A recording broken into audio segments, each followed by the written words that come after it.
ਸਤਿ ਸ਼੍ਰੀ ਅਕਾਲ। ਸੂਬੇ ਦੀਆਂ ਪ੍ਰਮੁੱਖ ਸਿਆਸੀ ਖਬਰਾਂ ਦੇ ਇਸ ਖਾਸ ਪ੍ਰੋਗਰਾਮ ਖਬਰ ਪੜਤਾਲ ਦੇ ਵਿੱਚ ਤੁਹਾਡਾ ਸਵਾਗਤ ਹੈ। ਸਾਡੇ ਨਾਲ ਸਟੂਡੀਓ ਦੇ ਵਿੱਚ ਮੌਜੂਦ ਨੇ ਸੀਨੀਅਰ ਪੱਤਰਕਾਰ ਸੁਰਿੰਦਰ ਡੱਲਾ ਜੀ। ਡੱਲਾ ਜੀ, ਬਹੁਤ-ਬਹੁਤ ਸਵਾਗਤ ਹੈ। ਬਹੁਤ ਧੰਨਵਾਦ ਮਨਦੀਪ ਜੀ, ਤੁਹਾਡਾ ਵੀ ਔਰ ਦੁਨੀਆ ਭਰ ਦੇ ਪੰਜਾਬੀਆਂ ਦਾ ਹੀ। ਰੁਕ ਕਰਦੇ ਹਾਂ ਵੱਡੀਆਂ ਤੇ ਤਾਜ਼ਾ ਖਬਰਾਂ ਦੀ ਪੜਤਾਲ ਦੇ ਵੱਲ। ਸਭ ਤੋਂ ਪਹਿਲਾ ਸਵਾਲ ਡੱਲਾ ਜੀ, ਭਗਵੰਤ ਮਾਨ ਦੇ ਕੱਲ ਇੱਕ ਟਵੀਟ ਤੋਂ ਬਾਅਦ ਪੰਜਾਬ ਦੀ ਸਿਆਸਤ ਦੇ ਵਿੱਚ ਸਿਆਸੀ ਘੜਮੱਸ ਮੱਚ ਗਿਆ ਹੈ ਅਤੇ ਪੰਜਾਬ ਦੀਆਂ ਸਿਆਸੀ ਪਾਰਟੀਆਂ ਦੇ ਵੱਲੋਂ ਭਗਵੰਤ ਮਾਨ ਦਾ ਵਿਰੋਧ ਕੀਤਾ ਜਾ ਰਿਹਾ ਹੈ। ਇਹ ਕੱਲ ਦੇ ਟਵੀਟ ਬਾਰੇ ਕੀ ਪੂਰਾ ਮਾਮਲਾ ਹੈ? ਦੇਖੋ, ਪੰਜਾਬ ਦੇ ਮੁੱਖ ਮੰਤਰੀ ਭਗਵੰਤ ਮਾਨ ਸਾਹਿਬ ਦਾ ਜਿਹੜਾ ਕੱਲ ਦਾ ਟਵੀਟ ਸੀ, ਜਦੋਂ ਮੈਂ ਪੜ੍ਹਿਆ ਮੈਂ ਵੀ ਬੜਾ ਭੰਬਲ ਭੂਸੇ ਜਿਹੇ 'ਚ ਪੈ ਗਿਆ ਕਿ ਭਗਵੰਤ ਮਾਨ ਉਹਨਾਂ ਨੇ ਇਹ ਟਵੀਟ ਆਖਰ ਕਿਉਂ ਕੀਤਾ। ਦੇਖੋ, ਮੈਂ ਸਭ ਤੋਂ ਪਹਿਲਾਂ ਭਗਵੰਤ ਮਾਨ ਦਾ ਟਵੀਟ ਜ਼ਰੂਰ ਪੜ੍ਹੂੰਗਾ ਤਾਂ ਕਿ ਜਿਹੜੇ ਸਾਡੇ ਪੰਜਾਬੀਆਂ ਨੇ ਉਹਨੂੰ ਨਹੀਂ ਪੜ੍ਹਿਆ, ਉਹਨਾਂ ਨੇ ਪੰਜਾਬੀ ਅਤੇ ਹਿੰਦੀ ਦੋਵੇਂ ਭਾਸ਼ਾਵਾਂ ਦੇ ਵਿੱਚ ਕੀਤਾ। ਪੰਜਾਬੀ 'ਚੋਂ ਕਹਿੰਦੇ ਭਗਵੰਤ ਮਾਨ ਸਾਹਿਬ, ਮੇਰੀ ਕੇਂਦਰ ਸਰਕਾਰ ਨੂੰ ਅਪੀਲ ਹੈ ਕਿ ਹਰਿਆਣਾ ਦੀ ਤਰਜ਼ 'ਤੇ ਸਾਡੇ ਪੰਜਾਬ ਲਈ ਵੀ ਆਪਣੀ ਵਿਧਾਨ ਸਭਾ ਬਣਾਉਣ ਲਈ ਚੰਡੀਗੜ੍ਹ ਵਿੱਚ ਜ਼ਮੀਨ ਅਲਾਟ ਕੀਤੀ ਜਾਵੇ। ਲੰਮੇ ਸਮੇਂ ਤੋਂ ਮੰਗ ਹੈ ਕਿ ਪੰਜਾਬ ਹਰਿਆਣਾ ਹਾਈ ਕੋਰਟ ਨੂੰ ਵੱਖ-ਵੱਖ ਕੀਤਾ ਜਾਵੇ। ਇਸ ਦੇ ਲਈ ਵੀ ਕਿਰਪਾ ਕਰਕੇ ਕੇਂਦਰ ਸਰਕਾਰ ਚੰਡੀਗੜ੍ਹ ਵਿੱਚ ਜ਼ਮੀਨ ਮੁਹੱਈਆ ਕਰਾਵੇ। ਹੁਣ ਇਹਦਾ ਮਤਲਬ ਕੀ ਨਿਕਲਦਾ ਹੈ? ਹਰ ਕੋਈ ਇਹਦਾ ਮਤਲਬ ਇਹ ਕੱਢ ਰਿਹਾ ਹੈ ਕਿ ਭਗਵੰਤ ਮਾਨ ਸਾਹਿਬ ਚਾਹੁੰਦੇ ਨੇ ਕਿ ਕੇਂਦਰ ਸਰਕਾਰ, ਜਿਵੇਂ ਹਰਿਆਣੇ ਨੂੰ ਇਹ ਚਰਚਾਵਾਂ ਨੇ ਕਿ ਹਰਿਆਣੇ ਨੂੰ ਹਰੀ ਝੰਡੀ ਦੇਤੀ ਉਹਨਾਂ ਨੇ ਕਿ ਤੁਸੀਂ ਅਗਰ ਵਿਧਾਨ ਸਭਾ ਵੱਖਰੀ ਬਣਾਉਣੀ ਚਾਹੁੰਦੇ ਹੋ ਚੰਡੀਗੜ੍ਹ 'ਚ, ਤੇ ਉਹਨਾਂ ਨੂੰ ਜ਼ਮੀਨ ਅਲਾਟ ਕਰਨ ਨੂੰ ਹਰੀ ਝੰਡੀ ਦੇਤੀ ਕੇਂਦਰ ਸਰਕਾਰ ਨੇ। ਇਹ ਚਰਚਾਵਾਂ ਨੇ। ਉਸ ਤੋਂ ਬਾਅਦ ਇਹ ਟਵੀਟ ਆਇਆ। ਇਹਦਾ ਮਤਲਬ ਹੈ ਭਗਵੰਤ ਮਾਨ ਸਾਹਿਬ ਚਾਹੁੰਦੇ ਨੇ ਕਿ ਕੇਂਦਰ ਸਰਕਾਰ ਪੰਜਾਬ ਨੂੰ ਵੀ ਜ਼ਮੀਨ ਅਲਾਟ ਕਰ ਦੇ, ਵੀ ਅਸੀਂ ਚੰਡੀਗੜ੍ਹ ਦੇ ਵਿੱਚ, ਕਹਿੰਦੇ ਪੰਜਾਬ ਲਈ ਵੀ ਆਪਣੀ ਵਿਧਾਨ ਸਭਾ ਬਣਾਉਣ ਲਈ। ਇਹਦਾ ਮਤਲਬ ਹੈ ਜਿਹੜੇ ਮੁੱਖ ਮੰਤਰੀ ਸਾਹਿਬ ਨੇ ਉਹ ਮੌਜੂਦਾ ਵਿਧਾਨ ਸਭਾ ਨੂੰ ਪੰਜਾਬ ਦੀ ਵਿਧਾਨ ਸਭਾ ਨਹੀਂ ਸਮਝਦੇ, ਜਾਂ ਉਹਨਾਂ ਨੂੰ ਸ਼ੱਕ ਹੈ, ਜਾਂ ਇਹ ਵੀ ਹੋ ਸਕਦਾ ਕਿ ਇਹ ਟਵੀਟ ਭਗਵੰਤ ਮਾਨ ਜੀ ਨੇ ਨਾ ਲਿਖਿਆ ਹੋਵੇ, ਇਹ ਟਵੀਟ ਉਹਨਾਂ ਨੇ ਨਾ ਸੁਣਿਆ ਪੜ੍ਹਿਆ ਹੋਵੇ, ਕਿਉਂਕਿ ਅੱਜ ਕੱਲ੍ਹ ਟੀਮਾਂ ਰੱਖੀਆਂ ਹੁੰਦੀਆਂ ਨੇ। ਮੁੱਖ ਮੰਤਰੀ ਸਾਹਿਬ ਦੇ ਨਾਲ ਵੀ ਅਫਸਰ ਤੈਨਾਤ ਹੋਣਗੇ, ਹੋ ਸਕਦਾ ਹੈ ਕਿਸੇ ਨੇ ਇਹ ਟਵੀਟ ਕਰਤਾ ਹੋਵੇ, ਪਰ ਜਿਹੜੀ ਇਹਦੀ ਸ਼ਬਦਾਵਲੀ ਹੈ ਇਹਨੇ ਸਿਆਸੀ ਰੌਲਾ ਪਾਤਾ। ਇਸ ਸ਼ਬਦਾਵਲੀ ਤੋਂ, ਟਵੀਟ ਤੋਂ ਇਹ ਲੱਗਦਾ ਕਿ ਭਗਵੰਤ ਮਾਨ ਸਾਹਿਬ ਚਾਹੁੰਦੇ ਨੇ ਕਿ ਕੇਂਦਰ ਸਾਨੂੰ ਵੀ ਜ਼ਮੀਨ ਦੇ ਦੇ, ਅਸੀਂ ਚੰਡੀਗੜ੍ਹ 'ਚ ਆਪਣੀ ਵਿਧਾਨ ਸਭਾ ਬਣਾ ਲਈਏ ਅਤੇ ਪੰਜਾਬ ਅਤੇ ਹਰਿਆਣੇ ਦੀ ਹਾਈ ਕੋਰਟ ਨੂੰ ਵੱਖ-ਵੱਖ ਕੀਤਾ ਜਾਵੇ, ਅਤੇ ਇਸ ਕਰਕੇ ਕੇਂਦਰ ਸਰਕਾਰ ਸਾਨੂੰ ਜ਼ਮੀਨ ਮੁਹੱਈਆ ਕਰਾਵੇ। ਹੁਣ ਇਹ ਇੱਕ ਪੱਖ ਹੈ, ਪਰ ਇਹਦਾ ਮਤਲਬ ਇਹ ਹੈ ਕਿ ਅਸੀਂ ਪੰਜਾਬ ਦੀ ਜਿਹੜੀ ਵਿਧਾਨ ਸਭਾ ਉਹਨੂੰ ਆਪਣੀ ਨਹੀਂ ਮੰਨਦੇ। ਉਹ ਤਾਂ ਸਾਡੀ ਹੋਈ ਵਿਧਾਨ ਸਭਾ ਹੈ, ਬਲਕਿ ਜਿਹੜੇ ਨਿਯਮ ਕਾਨੂੰਨ ਨੇ, ਜਿਹੜੀਆਂ ਜਾਣਕਾਰੀਆਂ ਨੇ, ਉਹ ਤਾਂ ਇਹ ਕਹਿੰਦੀਆਂ ਨੇ ਕਿ 1952 ਦੇ ਵਿੱਚ ਪੰਜਾਬ ਦੀ ਵਿਧਾਨ ਸਭਾ ਹੋਂਦ 'ਚ ਆ ਗਈ ਸੀ 1952 'ਚ, ਅਤੇ ਹਰਿਆਣਾ ਬਣਿਆ 1966 ਦੇ ਪੁਨਰਗਠਨ ਤੋਂ ਬਾਅਦ। ਔਰ 60-40 ਦੀ ਰੇਸ਼ੋ ਦੀ ਗੱਲ ਕੀਤੀ ਜਾਂਦੀ ਹੈ ਕਿ 60% ਹਿੱਸਾ ਪੰਜਾਬ ਦਾ ਹੈ। ਅਤੇ ਨੰਬਰ 2, ਜਿਹੜੀ ਗੱਲ ਸਾਨੂੰ ਬਹੁਤ ਧਿਆਨ ਦੇ ਨਾਲ ਮਨਦੀਪ ਜੀ ਇਹਦੇ 'ਤੇ ਗੌਰ ਕਰਨਾ ਪੈਣਾ ਹੈ ਕਿ ਅਸੀਂ ਚੰਡੀਗੜ੍ਹ ਆਪਣਾ ਮੰਨਦੇ ਹਾਂ, ਚੰਡੀਗੜ੍ਹ ਸਾਡਾ ਹੈ।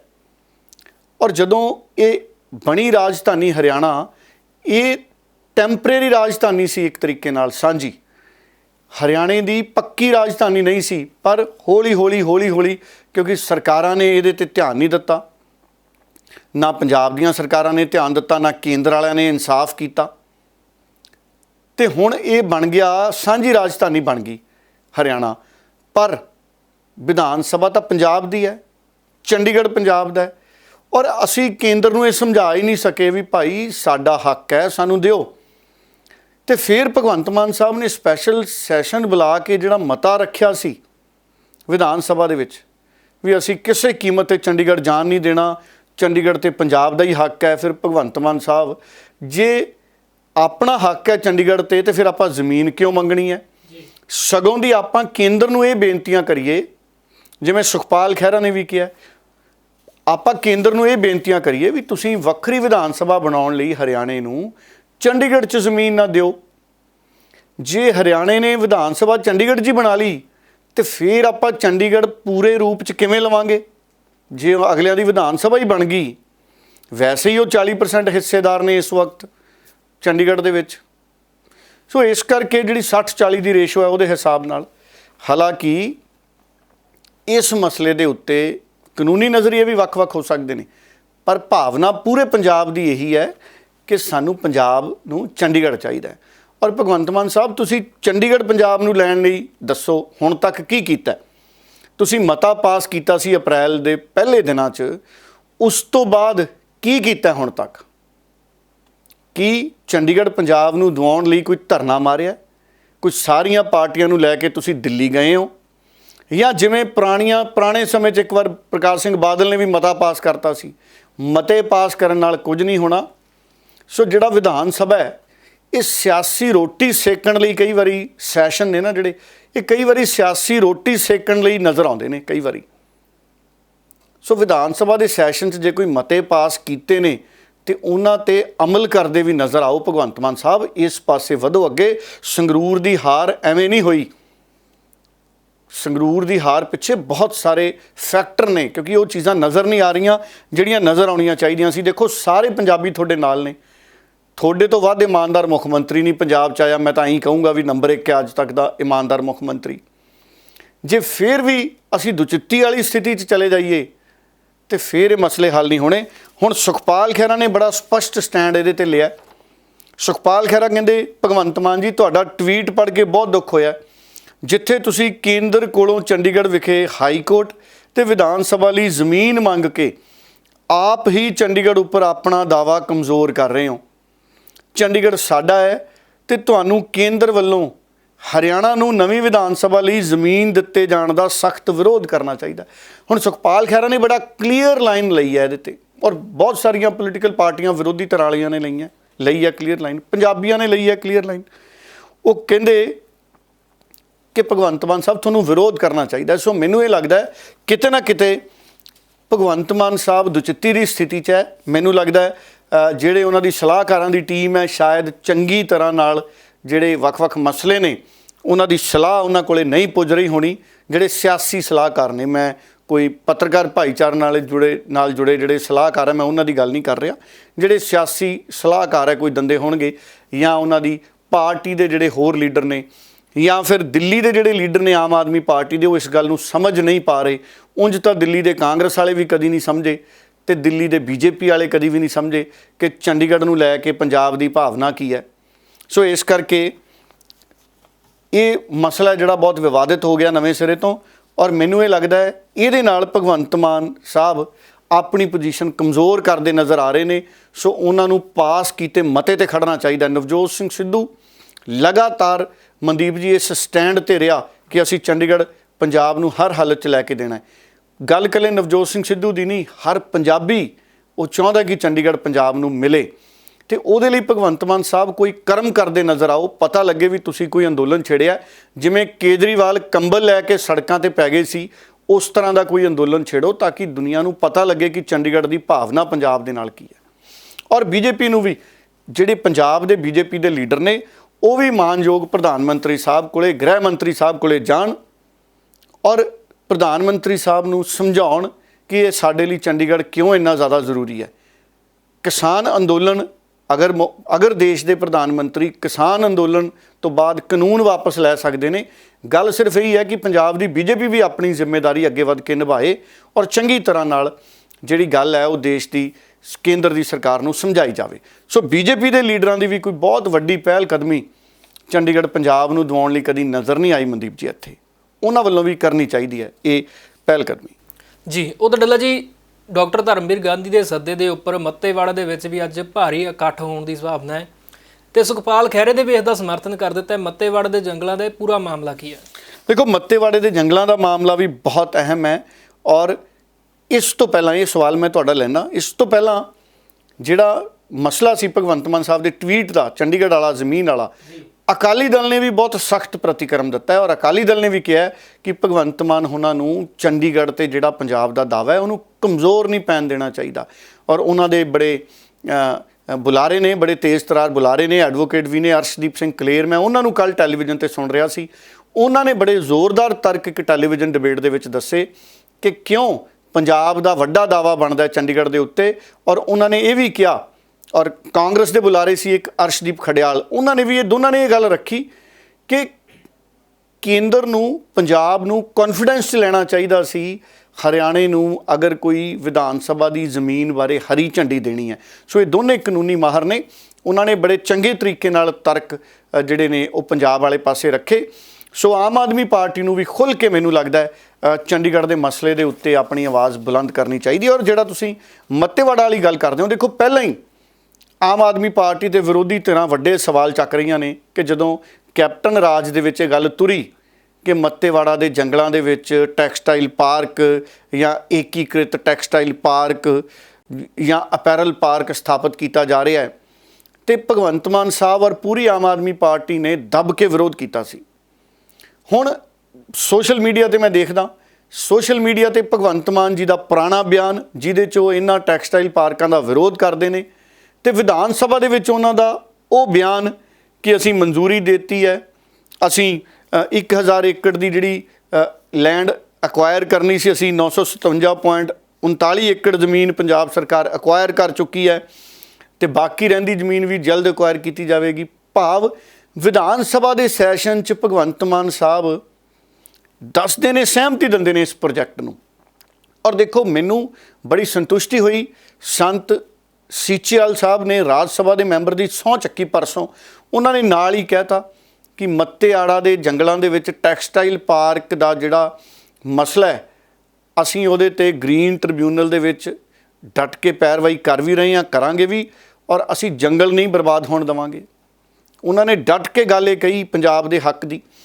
ਔਰ ਕੱਲ੍ਹ ਜਿਸ ਤਰ੍ਹਾਂ ਹੀ ਡਾਕਟਰ ਧਰਮਵੀਰ ਗਾਂਧੀ ਨੇ ਟਵੀਟ ਕੀਤਾ, ਧਰਮਵੀਰ ਗਾਂਧੀ ਦੇ ਟਵੀਟ ਹੁੰਦੇ ਹੀ ਔਰ ਉਹਨਾਂ ਦੀ ਪੋਸਟ ਸੋਸ਼ਲ ਮੀਡੀਆ ਤੇ ਪੈਂਦੇ ਹੀ ਬਹੁਤ ਵੱਡੀ ਗਿਣਤੀ 'ਚ ਲੋਕਾਂ ਨੇ ਉਹਨੂੰ ਪਸੰਦ ਕੀਤਾ। ਔਰ ਅੱਜ 10 ਜੁਲਾਈ ਨੂੰ 10:30 ਵਜੇ ਸਵੇਰੇ ਇਕੱਠੇ ਹੋਣਾ ਇਹ ਸਾਰੇ ਲੀਡਰਾਂ ਨੇ, ਔਰ ਸੁਖਪਾਲ ਖਹਿਰਾ ਵੀ ਉੱਥੇ ਮੈਨੂੰ ਲੱਗਦਾ ਜਾਣਗੇ, ਕਿਉਂਕਿ ਸੁਖਪਾਲ ਖਹਿਰਾ ਨੇ ਵੀ ਉਹਨਾਂ ਦੇ ਟਵੀਟ ਤੋਂ ਬਾਅਦ ਅਪੀਲ ਕੀਤੀ ਹੈ ਪੰਜਾਬ ਦੇ ਲੋਕਾਂ ਨੂੰ। ਔਰ ਜਿਹੜਾ ਨੌਜਵਾਨ ਆਗੂ ਹੈ, ਬਹੁਤ ਪੰਜਾਬ ਦੇ ਮਸਲਿਆਂ ਦੇ ਉੱਤੇ ਕਾਫੀ ਜ਼ਿਆਦਾ ਸਰਗਰਮ ਹੈ, ਲੱਖਾ ਸਿਧਾਣਾ, ਉਹ ਵੀ ਉਚੇਚੇ ਤੌਰ ਤੇ ਉੱਥੇ ਪਹੁੰਚ ਸਕਦੇ ਨੇ। ਸੋ ਇਹ ਪੂਰਾ ਮਾਮਲਾ ਬਹੁਤ ਸਾਰੇ ਜਿਹੜੇ ਸਾਡੇ ਪੰਜਾਬੀ ਨੇ ਹਜੇ ਵੀ ਉਹਨਾਂ ਨੂੰ ਵੈਸੇ ਤਾਂ ਉਹਨਾਂ ਨੂੰ ਪੂਰਾ ਪਤਾ ਹੈ, ਪਰ ਜੇ ਕਿਸੇ ਨੂੰ ਥੋੜ੍ਹਾ ਜਿਹਾ ਜਾਣਕਾਰੀ ਦੀ ਕਮੀ ਹੈ, ਕੇਂਦਰ ਸਰਕਾਰ ਨੇ 7 ਅਜਿਹੇ ਪ੍ਰੋਜੈਕਟ ਨੇ ਜਿਹੜੇ ਉਹ ਵੱਖ-ਵੱਖ ਰਾਜਾਂ ਦੇ ਲਈ ਪਾਸ ਕੀਤੇ ਸੀ, ਜਿਨ੍ਹਾਂ ਦੇ ਵਿੱਚੋਂ ਇੱਕ ਪੰਜਾਬ 'ਚ ਹੈ। ਇਹ ਜਿਹੜਾ ਹੈ ਇਹ ਇੱਕ ਵੱਡਾ ਅਪੈਰਲ ਪਾਰਕ ਕਹਿੰਦੇ ਨੇ ਇਹਨੂੰ ਇੱਕ ਏਕੀਕ੍ਰਿਤ ਟੈਕਸਟਾਈਲ ਪਾਰਕ। ਟੈਕਸਟਾਈਲ ਪਾਰਕ ਕਿਉਂਕਿ ਪੰਜਾਬ ਦੇ ਵਿੱਚ ਕੱਪੜਾ ਤੇ ਹੌਜ਼ਰੀ ਦੀ ਸਨਅਤ ਬਹੁਤ ਜ਼ਿਆਦਾ ਹੈ, ਸੋ ਲੁਧਿਆਣੇ ਹੌਜ਼ਰੀ ਤੇ ਟੈਕਸਟਾਈਲ ਦੀ ਸਨਅਤ ਬਹੁਤ ਜ਼ਿਆਦਾ ਹੈ, ਇਸ ਕਰਕੇ ਇਹਨੂੰ ਮੱਤੇਵਾੜਾ ਦੇ ਵਿੱਚ ਸਤਲੁਜ ਦਰਿਆ ਦੇ ਨੇੜੇ 1000 ਏਕੜ ਜ਼ਮੀਨ ਦੇ ਵਿੱਚ ਉੱਥੇ ਬਣਾਇਆ ਜਾਣਾ ਹੈ ਤਾਂ ਕਿ ਉਦਯੋਗਿਕ ਵਿਕਾਸ ਹੋਵੇ। ਇਹਦੇ 'ਚ ਕੋਈ ਦੋ ਰਾਏ ਨਹੀਂ ਹੈ, ਇਹਦੇ ਨਾਲ ਉਦਯੋਗ ਦਾ ਵਿਕਾਸ ਹੋਊਗਾ, ਇਹਦੇ 'ਚ ਵੀ ਕੋਈ ਦੋ ਰਾਏ ਨਹੀਂ ਹੈ। ਇਹਦੇ ਨਾਲ ਨਵੀਂ ਤਰ੍ਹਾਂ ਦੀ ਉਹਨਾਂ ਇਲਾਕਿਆਂ ਦੇ ਵਿੱਚ ਰੁਜ਼ਗਾਰ ਪੈਦਾ ਹੋਣਗੇ।